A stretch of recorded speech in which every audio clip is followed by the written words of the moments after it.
Je m'appelle Gabriel, mais tout le monde m'appelle Gab. Gabriel comme l'ange.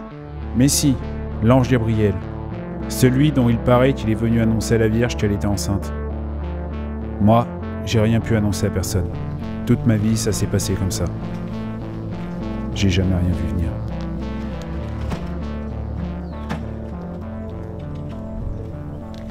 Vite! Où est-il encore passé celui-là? Vite! Vite! Bon, on démarre. Allez, trouvez-le! Allez, en place! Oriane! T'es prête? Vite! Vous l'avez trouvé? Pas grave, on commence sans lui.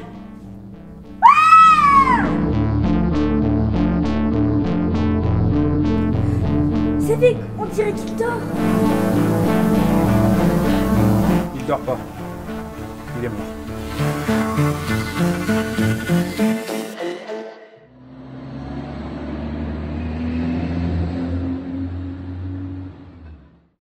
Voilà, tout le monde est là.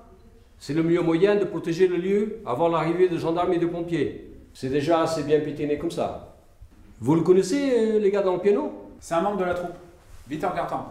Notre pianiste. Il accompagne les chanteurs et les chanteuses de la troupe. Comment celle-là il accompagne? Pour ce que j'en sais, un piano, ce n'est pas vide. Le nôtre, il est truqué. On n'a pas les moyens de se louer un vrai piano. Alors Vic en a bricolé un avec un vieil instrument inaccordable qu'il avait dans un de ses garages. Mais oui, sort, c'est Zozo, qui a des pianos dans son garage. Il n'est pas de la commune, je ne l'ai jamais vu. Il habite Saint-Hilaire-la-Palud. Victor Gartan est un musicien qui a eu son heure de gloire dans les années 2000. Il a fait un tube célèbre, Pourquoi pas toi et moi? Vous vous souvenez pas? Le succès a duré 2-3 tournées. Et puis d'autres ont pris la place. Les gens l'ont oublié. Il a gagné pas mal d'argent. Il en gagne encore d'ailleurs. Il a acheté une belle propriété dans le bois. Et il a aménagé un petit studio à l'arrière d'une des dépendances. Je le connais. Pardon. Je le connaissais depuis longtemps. On a joué dans le même groupe d'Europe en 95. En effet, j'ai entendu parler de ces studios par mon collègue de Saint-Hilaire. Bon, pour ce soir, la représentation, c'est foutu. Hein. Il va falloir que je gère ça, hein, parce qu'il y a des gens qui vont venir sans le savoir, et d'autres qui le savent, mais bon, ils vont venir quand même par curiosité. Pour une soirée de fête, c'est réussi.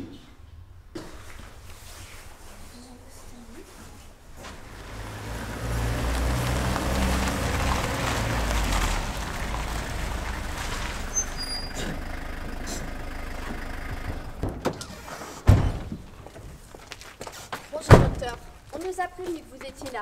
Capitaine Aurore Pied du peloton de Mosée, et voici mon collègue, le brigadier Sagamore-Talon. Alors docteur, de quoi est-il mort? Il faudra vérifier à l'autopsie, mais je pense qu'il a ramassé un sacré coup à la tempe. En général, ça n'est pas mortel, ça estourbit. Évidemment, s'il y a fracture du crâne, on ne sait pas jusqu'où ça peut abîmer le cerveau. Un coup de malchance, si je puis dire. De toute façon, un mauvais coup. Mais avec quoi a-t-il été frappé? On ne voit pas vraiment de blessure. Ah, il y a un sacré hématome, et la peau est un peu éclatée. Je pense que l'os temporal est enfoncé. Vu la plaie, ça n'était pas un objet pointu. Plutôt quelque chose comme un marteau.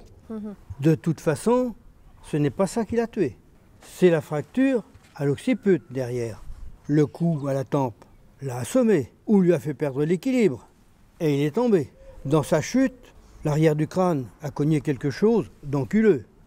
Mort immédiate, pas de souffrance. C'est de là que vient le sang. Le cuir chevelu, ça pisse comme une vache. Bon, savez-vous dire à quand remonte le décès? Au pire, au début de l'après-midi.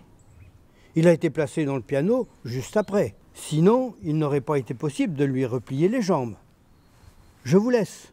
J'ai interrompu mes visites pour venir. J'ai encore du monde à soigner. Qui plus est, des vivants. Enfin, j'espère qu'ils les sont encore. Au revoir. Docteur, tu crois qu'il fait de l'humour ou il est vraiment cynique? Ça sent l'urgence, ce truc. L'assassin frappe la victime, qui fait une mauvaise chute. Les gens de la troupe sont déjà là, le piano est à sa place. Mais comme il y a du monde autour, L'assassin planque le corps où il peut. Le piano est juste à côté. En panique, il le balance dedans en se disant « on verra après ». Le responsable serait donc quelqu'un de la troupe, ou qui est venu avec elle. Nous allons d'abord chercher de ce côté-là. Il faut reconstituer l'emploi du temps de chacun des membres de la troupe, sans oublier d'interroger les voisins pour savoir ce qu'ils ont fait et surtout ce qu'ils auraient pu voir. Je vais voir du côté de la troupe à la mairie. Toi, Saga, tu restes sur place pour chercher les indices et vous vous occupez des voisins.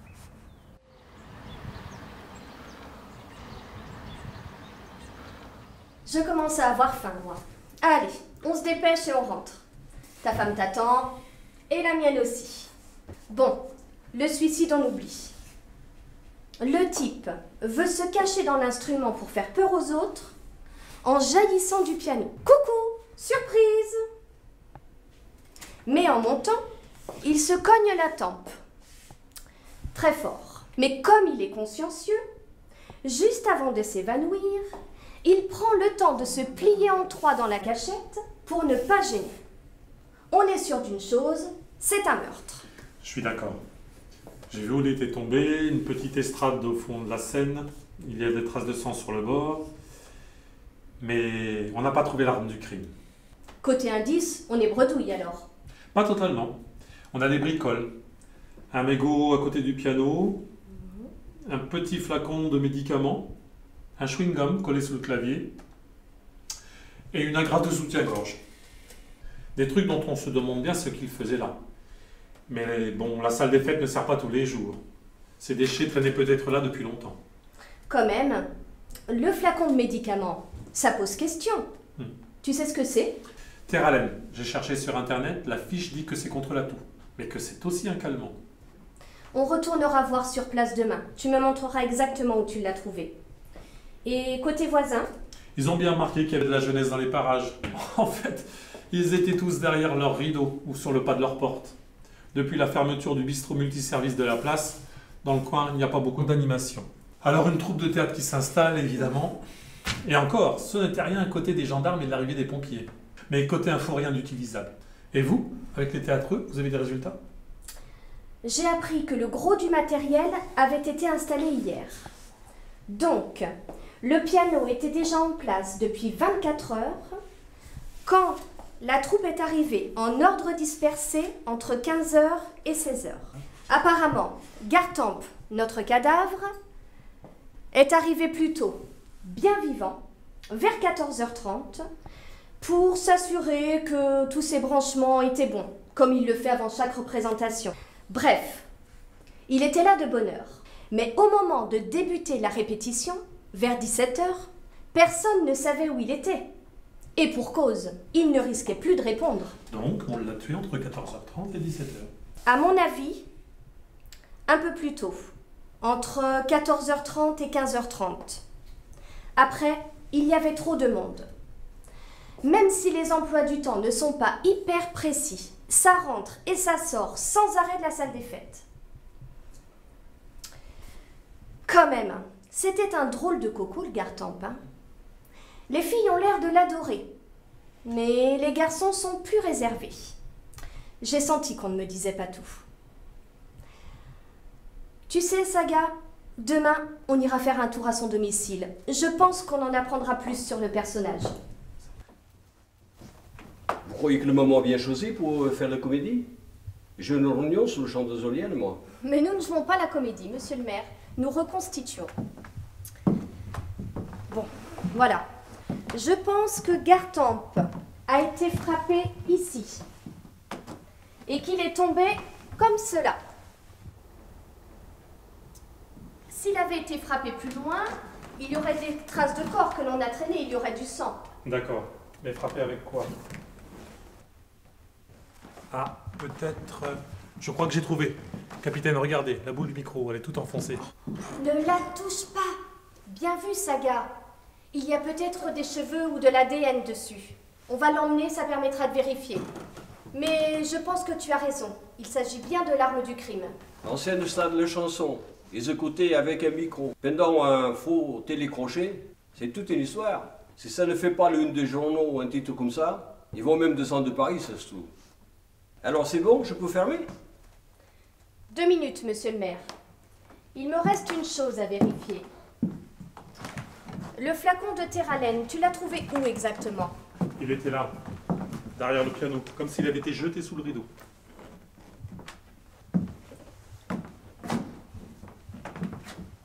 Et qu'est-ce qu'elle fait là, cette bouteille?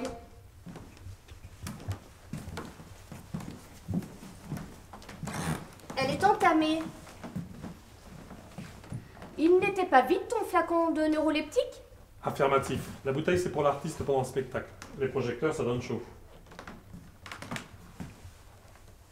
On a peut-être versé le produit dedans. On va l'emmener pour analyse et vérifier les empreintes sur le bouchon. Cette fois-ci, c'est bon, monsieur le maire. On vous laisse à votre réunion sur les éoliennes. Bon vent. Sacré baraque. Comme on dit chez nous, il se mouchait pas avec un die, le Victor. Ce qui signifie? Ah, le die, c'était une faux pour la moisson. En gros, ça veut dire qu'il avait les moyens. Oui, visiblement. Le showbiz, quand ça fonctionne, ça rapporte, hein. C'est pas avec ma paye. Et encore moins avec la mienne. Vous avez remarqué les bouteilles d'eau dans la cuisine? C'était la même marque que la bouteille d'eau qu'on avait trouvée près de du piano. Ça devait être lui qui l'avait amenée. Oui, enfin, autrement, on n'a rien trouvé d'intéressant ici, hein. Pas de lettres de menaces qui traînent, pas de substances illicites, pas de flacons de médicaments et apparemment pas de problème de revenus.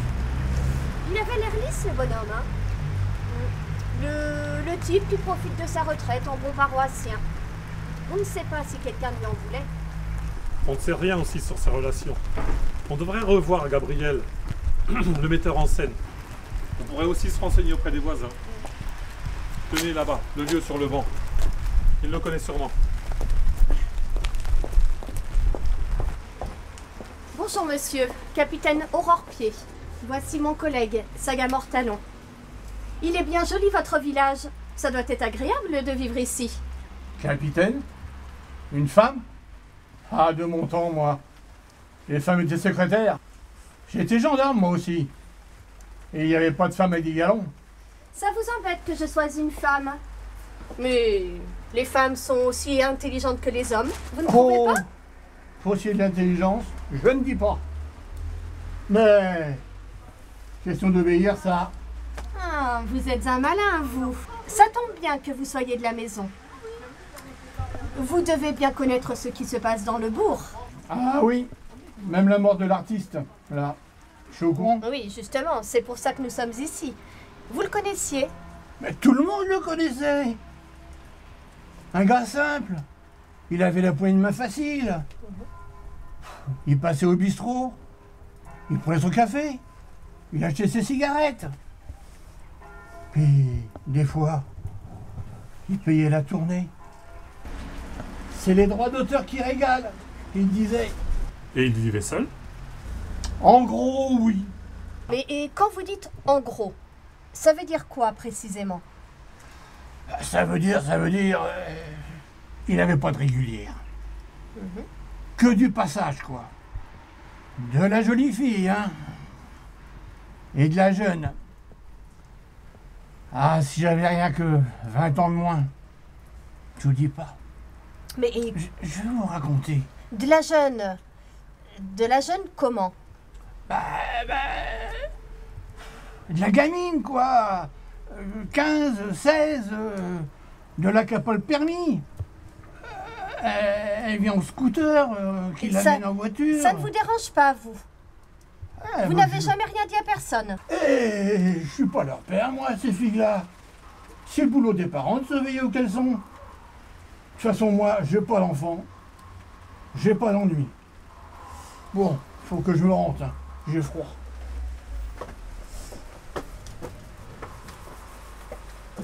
Tu vois là, Sagamore, il y a quelque chose à creuser. On vérifie les plaintes pour détournement de mineurs sur ces dernières années. Et on reparle de tout ça avec Gabrielle Fourré. Bon, on va d'abord passer à la pharmacie. J'ai une amie qui travaille là-bas. Elle pourra nous parler du Terralène. Bonjour Corinne, comment vas-tu? Je te présente mon collègue, le brigadier Talon. Dis-moi, j'aurais besoin d'une petite info dans le cadre du boulot. Est-ce que tu as 2 minutes à nous consacrer? Vas-y Aurore, je t'écoute. J'aurais besoin de plus d'informations concernant le Theralen. Qu'est-ce que c'est exactement? Au départ, c'est un antihistaminique que l'on peut se procurer sur ordonnance. Antihistaminique? Un anti-allergique. On s'en sert pour calmer la toux. Mais comme pour beaucoup de médicaments, on a découvert des usages annexes et maintenant on l'utilise surtout comme neuroleptique doux. Mais ça a quel effet exactement? Ça calme. Un gamin trop énervé, quelques gouttes et hop, bonne nuit les petits. Je vais maman, j'ai rendez-vous avec Oriane. Je sais pas à quelle heure j'entrerai. Je t'aime. C'est Louis-David, mon aîné.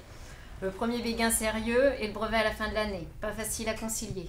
Il a l'air tonique. Vous avez essayé le Theralen avec lui? Sûrement pas. Il y a déjà bien trop de risques qu'il s'endorme en classe, avec les nuits qu'il passe sur Facebook. Mais c'est un somnifère? Non, pas vraiment. Ça favorise la somnolence. Si on en prend trop, ça shoot un peu.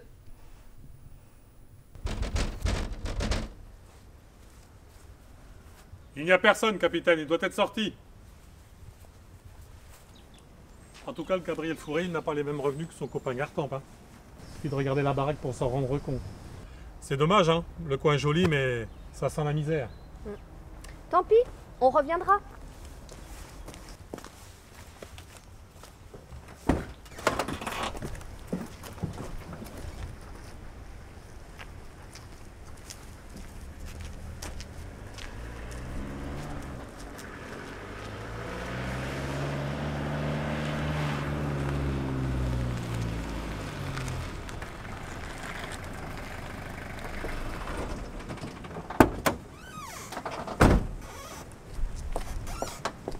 Monsieur Fauré. Justement, nous voulions vous rencontrer. Vous vous souvenez de moi? Capitaine Aurore Pied. J'avais recueilli votre déposition à la mairie de La Roche-Chénard avant-hier, quand votre ami Victor Gartempe a été retrouvé... Comment oublier cela? C'est horrible ce qui s'est passé. Pauvre Vic. Je crois pas que la troupe s'en remette. Justement, j'aimerais discuter un peu de lui avec vous. Vous vous connaissiez depuis longtemps, je crois. On peut dire ça. On a fait de la musique ensemble il y a une vingtaine d'années. On habitait en région parisienne. Un groupe de rock. Gentiment grunge. Qui marchait bien, mais... C'est un courant musical, chef, avec des guitares électriques saturées. Un producteur avait remarqué ses capacités et l'a propulsé dans une carrière solo, avec le succès que vous savez. Et vous, à ce moment-là? J'ai été dans différents groupes. Ça n'a pas voulu sourire. Le talent suffit pas. Il faut aussi avoir des connaissances, des réseaux. Je suis parti de Paris. Trop éprouvé. Je me suis posé ici. J'ai trouvé des paysages, des valeurs humaines qui correspondaient mieux à mon état d'esprit. Victor Gartempe, c'était votre ami? C'est moi qui lui ai trouvé sa maison quand il a arrêté la musique il y a 3 ans. Il était venu en tournée sur New York en 2005. J'avais été le voir, on avait passé l'after ensemble. Il avait gardé mon mail. Le coin lui avait plu. Il paraît qu'il organisait de grandes fêtes. Vous étiez invité? Parfois. Mais finir sous la table ou dans le lit d'une inconnue, c'est pas vraiment mon truc. J'évite. Je préfère rester chez moi et écrire.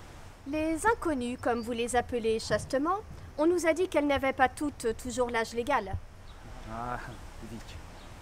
Aimer les femmes. Toutes les femmes. Séduire pour lui était aussi vital que respirer. Il avait aucune réserve sur sa capacité à éblouir, attirer l'amour, l'amitié. Il fallait voir comment les comédiennes de la troupe le regardaient.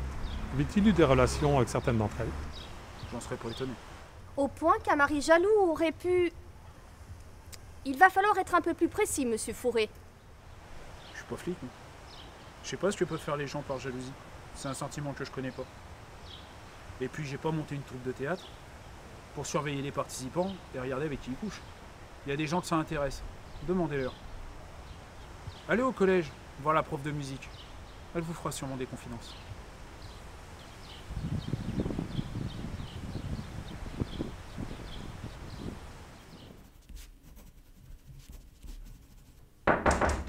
Entrez.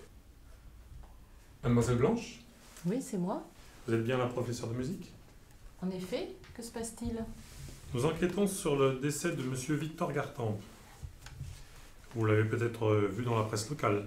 En effet, un meurtre chez nous, tout le monde en parle, évidemment. Il était musicien, il paraît qu'il est venu vous voir. Ah, musicien, c'est beaucoup dire. C'était un artiste de variété. L'avez-vous rencontré? Oui, c'est vrai, il est venu ici. Il voulait me proposer ses services pour la chorale du collège. Il a suggéré qu'il pourrait accompagner les enfants au piano ou à la guitare pendant que je dirigeais le chant. Et? Je n'ai pas donné suite, bien sûr. Pourquoi, bien sûr? C'était un professionnel. Sa proposition pouvait avoir un intérêt. Oui, bien sûr, mais il n'a pas été très correct, voyez-vous? C'est-à-dire? Eh bien, pendant notre entretien, il a eu un geste déplacé. C'était un charmant garçon, c'est vrai, mais... Et puis... Eh bien voilà. Il m'a dit qu'il accompagnait déjà certains enfants dans le cadre de la troupe cantonale, et qu'il y en avait de très bons. Je n'avais pas besoin de son expertise pour le savoir, je m'en étais déjà aperçue. Mais il voulait les aider à se développer, comme si ce n'était pas ce que je faisais déjà. Et puis surtout, il m'a parlé d'Oriane. C'est une élève de 3e, prometteuse à tout point de vue. Mais il m'a beaucoup parlé d'Oriane. Beaucoup trop pour que cela soit totalement désintéressé. Vous comprenez? Je crois, oui. Et cette Oriane, vous savez où elle habite? Après hier, à côté de la mairie, je crois.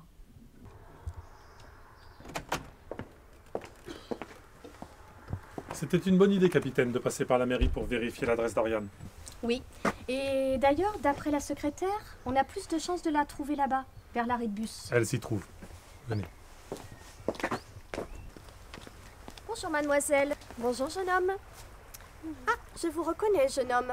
Vous êtes le fils de Corinne, la pharmacienne de Mosée. Nous nous y sommes croisés hier en coup de vent. Donc, je suppose que mademoiselle est Oriane. D'ailleurs, je vous reconnais aussi. Je vous ai vu avec les membres de la troupe de théâtre à La Roche-Chénard. Vous jouez un rôle? Laissez-moi deviner. Vous jouez le rôle d'une chanteuse. Une jolie fille comme vous, on ne la cache pas dans le public. J'espère que vous avez une voix. C'est mieux pour faire la chanteuse. Quel rôle jouez-vous? Je suis une candidate du concours. Je chante un truc qu'on a écrit tous les deux. Ah, sympa ça. Et c'est Monsieur Gartempe peut-être qui a écrit la musique? Vic, même pas en rêve. Il connaît pas, c'est du rap, trop chaud pour lui, c'est un vieux. Si je puis me permettre, c'était un vieux. Et encore, 40 ans, ce n'est pas si vieux que ça. C'est vrai qu'il essayait de le cacher, qu'il était vieux, ses fringues, sa touche, tout ça. Mais avec moi, ça marchait pas, j'étais pas dupe. Il avait le même âge que mes parents, c'était un vieux. Que voulez-vous dire par « ça ne marchait pas avec moi » ? Ben, ses manières, quoi. Sa façon de me tourner autour, de me prendre par les épaules pour me dire comment placer, tout ça. Il vous draguait, quoi. Gentiment, les mains baladeuses. C'était un dégueulasse, oui. Un obsédé, un salaud. Sous prétexte qu'il avait été célèbre, il serait tout permis. Faut pas dire ça, Loulou. On dirait que vous ne l'aimiez pas beaucoup, le Vic. Dans la troupe, tout le monde sait que Graham sort avec moi. Alors pourquoi lui tourner autour, ça se fait pas? Ça se fait d'autant pas qu'un adulte qui s'en prend à une adolescente de 15 ans, ça s'appelle détournement de mineur. Et ça mène tout droit en prison. Eh bah, Vic, ça a mené beaucoup plus loin que la prison, direct au cimetière. Loulou!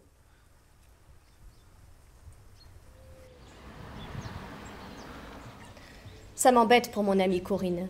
Mais son fils m'a fait une drôle d'impression. Il n'y va pas par quatre chemins, le gamin. Hein. Il ne mâche pas ses mots. Vous venez de le dire, capitaine, c'est un gamin, 15 ans. Mais de quoi est-on capable par amour à 15 ans? Qu'est-ce qu'il y a de plus important à cet âge? Les copains, les jeux vidéo, le foot. Mais personne ne tue pour un match de foot perdu.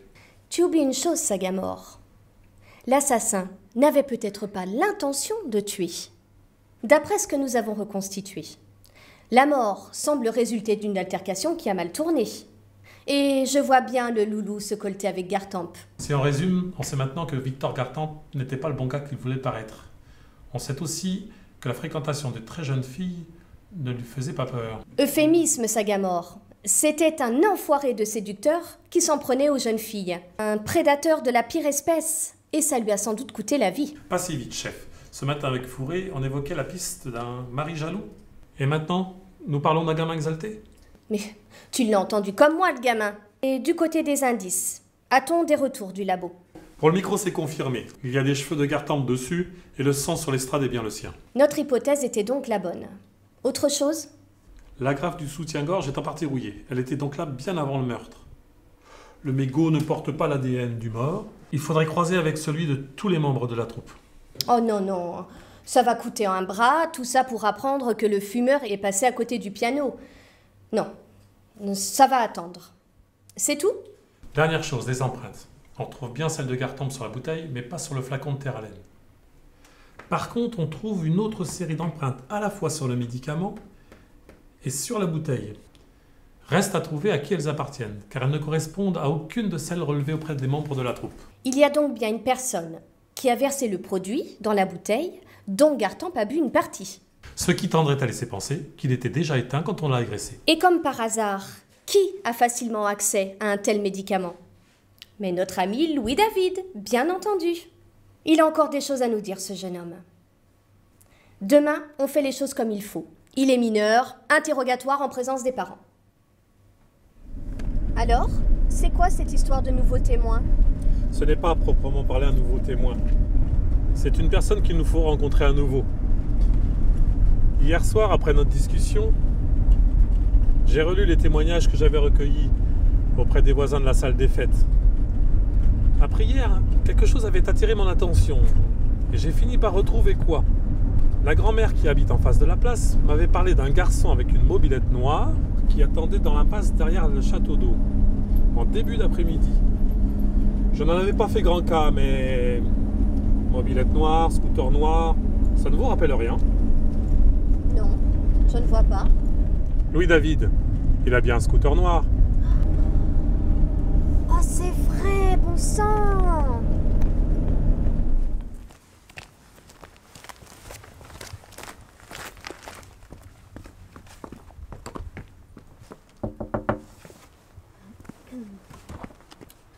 Madame Péchu, bonjour. Bonjour.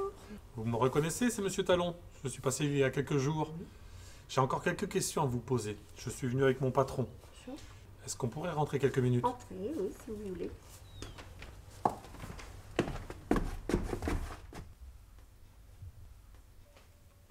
Vous allez voir, c'est du bon. Il est réchauffé que de ce matin.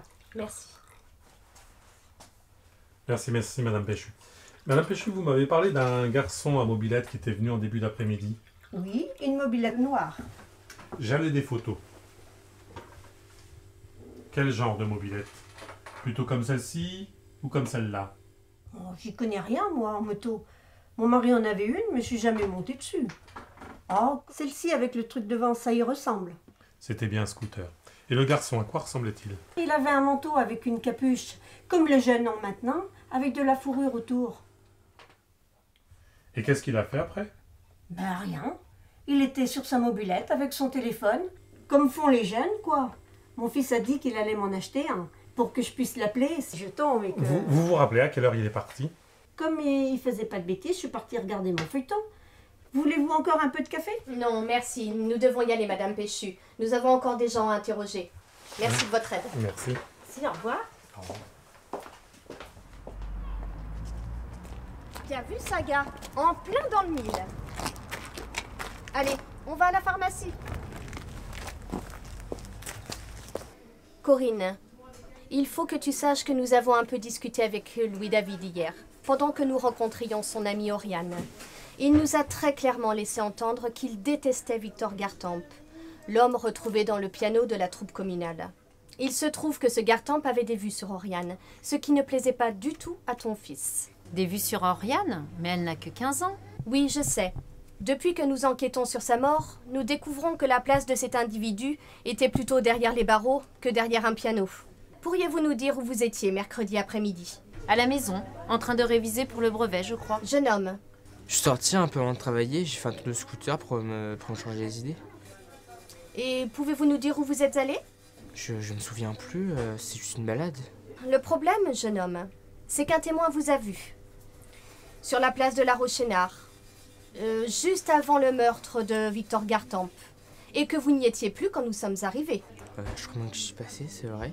Je savais qu'Oriane devait y venir avec la troupe, je me suis dit que je la verrais peut-être. Mais l'y avez-vous vu? Elle ou quelqu'un d'autre? Non, je suis reparti assez vite, je devais réviser, elle n'était pas arrivée, je pouvais pas attendre. Êtes-vous sûr de n'avoir vu personne? Vic, par exemple? Non, personne n'était arrivé. Êtes-vous entré dans la salle des fêtes? Pour voir si elle n'était pas à l'intérieur, par hasard? Non, j'ai juste fait un aller-retour en haut de château d'eau pour dégourdir les jambes. Oui. Dans une affaire de meurtre, le mensonge est une chose à manier avec précaution. Même le mensonge par omission. J'ai de l'amitié pour ta mère. Je n'aimerais pas lui briser le cœur parce que je suis obligée de mettre son fils en examen. Brigadier, montrez-nous ce que vous avez trouvé hier dans la salle des fêtes à côté du piano. Tu reconnais ce flacon, Corinne? Nous pouvons prendre le temps de vérifier ton stock, mais je suis sûre qu'il t'en manque un. De plus, cette fiole et une bouteille d'eau utilisée par Vic Gartamp portent une même série d'empreintes digitales communes. Il y a fort à parier que quand nous aurons pris celle de Louis, ce seront les mêmes. La conclusion logique est que ton fils a dérobé ce médicament dans ta pharmacie, qu'il est allé ensuite se rendre à la salle des fêtes de La Roche-Chénard, où il a versé le produit dans la bouteille d'eau du musicien, dans l'espoir de le droguer. Loulou, ce serait plus simple si tu nous disais la vérité. As-tu fait cela? Oui. Il y a une chose que je ne comprends pas. Pourquoi? Le théralène n'est pas un poison. Quelle était ton intention? Je voulais qu'il se plante, ce bouffon. Il serait un peu endormi, il aurait mal chanté. Il aurait pas pu frimer comme il le fait sur scène. Il se serait planté pendant qu'Oriane chantait. Ah. Et Oriane l'aurait trouvé ridicule. Ainsi, Oriane ne se serait pas pris dans ses filets. Je comprends mieux. Et là, je te crois. Mais les choses ont mal tourné. Il t'a surpris dans la salle des fêtes. Vous vous êtes battus. Et pour te défendre, tu as attrapé ce qui était à portée de main. Le micro. Et tu lui en as collé un coup sur la tempe. Vic a perdu l'équilibre. Il est tombé à la renverse. Et... Non, c'est pas vrai, c'est pas moi, j'ai pas fait ça. Il m'a pas vu, j'ai juste versé le produit pendant qu'il était aux toilettes. C'est pas moi. Allô, monsieur Fourré? Excusez-moi de vous déranger. Oui, nous progressons. Nous tenons sans doute le coupable.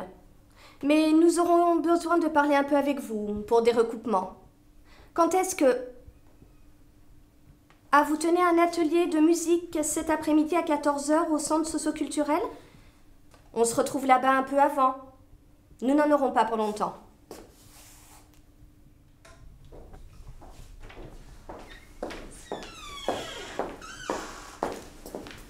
Capitaine, brigadier, bonjour. J'ai terminé les exercices que je prépare pour mes élèves du samedi. Vous avez terminé votre enquête, m'avez-vous dit? En effet, dans ce genre d'affaires, il faut souvent chercher à proximité. Nous avons suivi votre conseil. Nous sommes allés voir Mademoiselle Blanche au collège, qui a confirmé nos suspicions au sujet de Gartamp et de son attitude vis-à-vis des adolescentes. Notamment Oriane, la chanteuse de votre groupe. Peut-être connaissez-vous Louis David, son petit ami. Un peu. C'est un garçon sympathique, mais impulsif. Il se trouve qu'il était à La Roche-Chénard l'après-midi du meurtre. Ah. C'est une coïncidence? Non, peut-être pas. L'auriez-vous aperçu lorsque vous êtes arrivé? Non, je crois pas. Il serait pour quelque chose dans cette histoire? Il est un peu jeune, non? Oh, il n'y a pas d'âge pour faire des bêtises. C'est vrai. Les exemples ne manquent pas. Si c'est tout ce que vous me vouliez, j'ai mon atelier à ouvrir. Vous ne l'avez pas vu, mais lui, il vous a vu. Ah, peut-être. Il est peut-être resté après son geste pour voir Oriane. Non, c'était avant l'arrivée d'Oriane. Vous seul étiez arrivé. Vous et Monsieur Gartamp. Ah bon? Je pensais être arrivé en même temps que les autres de la troupe. Tout porte à croire que vous étiez là bien avant, Monsieur Fourré. Et tout porte à croire que c'est vous qui avez donné le coup qui a entraîné la mort de Victor Gartamp. Je suis désolée, Gabriel, mais il va falloir que l'atelier de musique se tienne sans vous. C'est pas de chance, Gabriel. Vous auriez pu passer au travers. Ni vu, ni connu. Pourquoi en auriez-vous voulu à votre bon copain Vic? Vic le héros, Vic le modèle, Vic le héros du hit parade. Pas de chance, le gamin vous a vu. Mais il a vu quoi? De quoi m'accuse-t-il? Oh, mais il ne vous accuse pas. C'est moi qui le fais. Et sur la foi de son témoignage. Louis David était monté en haut du château d'eau. En redescendant, il a jeté un œil par la fenêtre, à mi-hauteur, celle qui donne directement sur l'intérieur de la salle des fêtes. Il a assisté à votre altercation avec Gartamp. Il vous a vu lui donner un coup avec le micro, puis Vic tituber et tomber à terre. C'est lui qui a commencé. Il m'a insulté. Il s'est moqué de moi. Oh, mais ne soyez pas enfantin, Gabriel. Vous n'arrangez pas votre cas.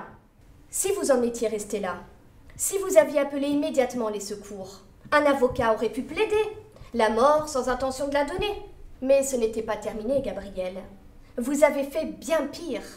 Louis-David, tétanisé par la peur, a assisté à vos efforts pour hisser le cadavre en catastrophe dans le piano, dans l'idée de cacher votre geste. Je voulais pas le tuer. Je voulais juste lui faire peur.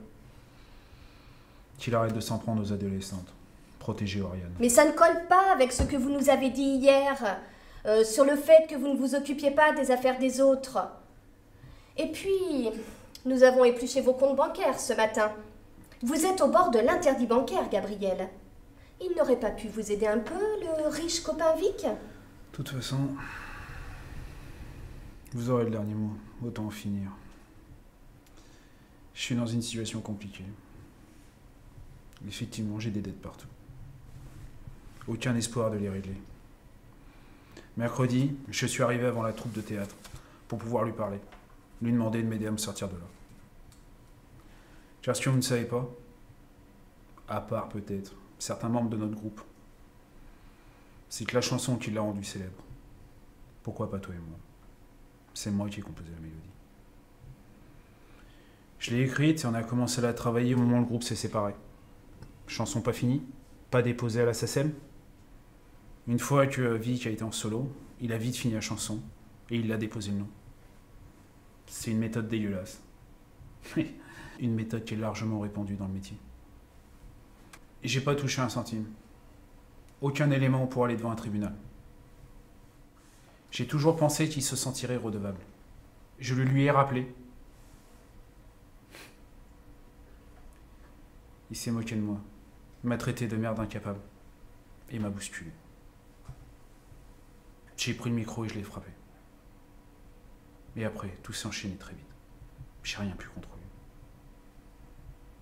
Mais c'est une belle ordure, ce Vic. L'argent ne fait pas le bonheur, paraît-il. Pour une fois, le proverbe se vérifie. Je m'appelle Gabriel, mais tout le monde m'appelle Gab. Gabriel, un prénom bien mal choisi, moi qui n'ai rien d'un ange. Un ange, ça voit loin, ça anticipe. Moi, toute ma vie, ça s'est passé comme ça. J'ai jamais rien vu venir.